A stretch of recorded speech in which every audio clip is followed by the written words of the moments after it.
Isang patay sa salpukan ng dalawang pampasaherong bus sa Marcos Highway sa Tuba, Benguet. Kinumpirma yan ng Victory Liner na may-ari ng parehong bus.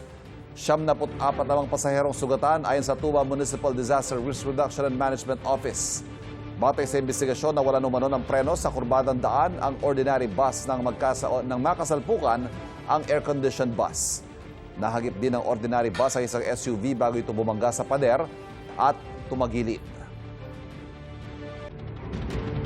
Sa initial na investigasyon po natin, sir, is ang claim ng yung isang bus is nawalan siya ng preno, which is i-confirm naman natin sa ginagawa nating investigasyon. So, sasama namin sa investigation, sir, kasi ang capacity ng bus natin is 68.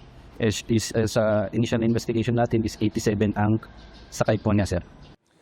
Humingi ng pasensya ang Victory Liner sa mga apektadong pasahero at kanilang mga pamilya.